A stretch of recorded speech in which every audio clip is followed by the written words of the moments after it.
Have you ever noticed that when you freak yourself out over something you can't really control, you'll go to crazy lengths to make sure no one sees what you're trying to hide? Well, that's what Luan found out in the episode I'm going to talk about today. So join me as I, SteamTeamRedubUK, CC Trainor-Ling, bring you another retro review from past seasons of The Loud House. Cue the intro.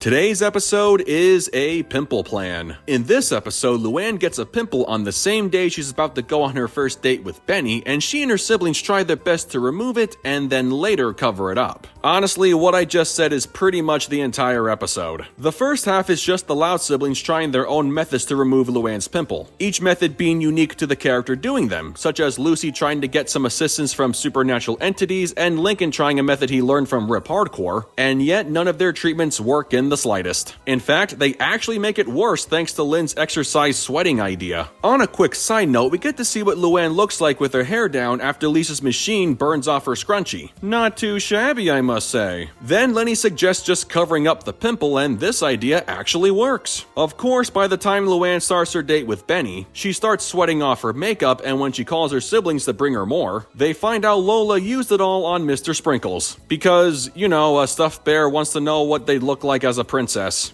Yeah, that part didn't really do it for me. Anyway, the second half of the episode is just Luan trying different comedic methods to cover up her pimple, and as predicted, each attempt goes horribly wrong. Much like her siblings' attempts to get rid of the pimple, her attempts to cover it up were pretty much the same. Kinda weak in execution, but still funny enough by Loud House standards to not be considered mediocre. The one cover-up attempt I found very questionable was Luan's clown outfit. She said she uses face paint, and yet the way her face looks when dressed as a clown doesn't really look all that much different when she's wearing her regular clothes. Still, her zit was covered up and we couldn't see it, so this begs the question on why Luan didn't just ditch the clown costume but keep the face paint. You can't say because it would have looked weird, because Luan's more outlandish disguises were a lot weirder by comparison. Nonetheless, we get to the point where Luan can no longer keep up the charade and has to reveal why she kept running off from her date. Benny's reaction to seeing Luan's pimple is exactly what you would have expected. He said he still loves Luan no matter what she looks like and how pimples are no big deal. To tell the truth, anyone could have seen that ending coming from miles away, and while it was sweet in its own way from a character perspective, it doesn't click the same when approached from the perspective of the viewer. There were no stakes attached to Luan's problem, so naturally there would be no reason to worry about the threat of Benny dumping her because of a minor skin blemish. If the plot and Benny's character had been rewritten and we got a story about Luan going on a date with someone who placed a lot of value and judgment on personal appearance, Luan trying to remove or cover up her pimple would have more purpose to the story. The ending could either have Luan realizing she's too good for a guy who turned out to be incredibly shallow, or have Benny realizing he'd be stupid for breaking up with a great girl all because she has imperfections on her face. The latter approach would make more sense because Benny could grow as a character and his relationship with Luan could also grow as a result. Instead, the viewer is never given a reason to believe Benny would dump Luan because of a pimple. It also doesn't help knowing Lori already stated the moral during the first half of the episode, and then Benny pretty much said the same thing at the end. Lori said Benny should like Luan for who she is, and Benny proved Lori correct. But even if the outcome was very predictable, I'm not overly critical about Luan panicking over her skin complexion. You have to remember she's a teenager, and freaking out over one's physical appearance is something we all used to do back in the day. Speaking of freaking out, it should be noted how Luna was the only one looking totally disgusted by Luan's pimple. She makes several faces throughout the episode, most notably during the part where everyone agrees to help Luan and she's the only one going, "Oh hell no." I honestly don't know why she was feeling grossed out considering she's probably gotten a few zits herself. I mean, she and her teenage sisters are within the age range where developing zits is very common, so Luna's behavior in this episode was quite an anomaly. If this was Lola looking disgusted, it would make more sense, but Luna, I'm not so sure. But anyway, Luan and Benny were still able to hit it off, and they managed to have a few adorable moments together. Even though Benny isn't all too interesting of a character, I can't really find anything negative to say about him either. He doesn't care how Luan looks, by every stretch of the imagination, mind you, and I guess it's reassuring knowing he doesn't place a lot of value in his girlfriend's skin blemishes. And hey, clearly they're meant for each other because they both embrace the goofiness and the puppets, who once again showed signs of sentience when they took pictures in a photo booth without anyone's hands up their backs. Yeah, they once again did the whole puppets being alive thing just like they did in Stage Plate, and you can feel for that however you want. Overall, this episode may not be as enticing as Stage Plate, but it was great getting some follow-up from that episode by seeing Luan and Benny develop a little more as a couple. The story may have been incredibly predictable from the get-go, but it wasn't necessarily bad either. However, I have to admit the episode felt like it really dragged itself out to get to that very predictable ending. I believe this episode could have worked better as a 3-minute short. Luan's siblings could try to help their sister get rid of her pimple and fail doing so, leaving Luan to go on her date and have Benny reveal she still looks beautiful even if she has a small blemish. You could have easily cut out the second half of the episode, rewrite how Luan gets to the "you're still beautiful" ending with Benny, and you could have told the same story in a shorter amount of time. But for what we got, I can't really complain all that much. Luan's siblings may not have played a huge role, but they were still ready to help their sister no matter what. Minus Luna, of course. Luan and Benny's individual and collective performances were as good as you could get for the story at hand, and maybe we could have had a lot less Mr. Coconuts taking up screen time. Then again, Benny used Mrs. Apple Blossom on their date, and the puppets were technically the ones who brought these two teens together in the first place. But still, these teens can easily do without them, so I guess these supposedly living things being around is just whatever. With that said, I give A Pimple Plan a 7 out of 10. Well folks, that concludes my review of A Pimple Plan. So I gotta ask, what did you guys think of this episode? Sound off in the comments below, and be sure to click that subscribe button for more Loud House related content. That's going to do it for me. I'll catch you guys for the next video, but until then, this is SteamTeamRedubUK, CC Trainor-Ling, signing off. Peace out, home slices.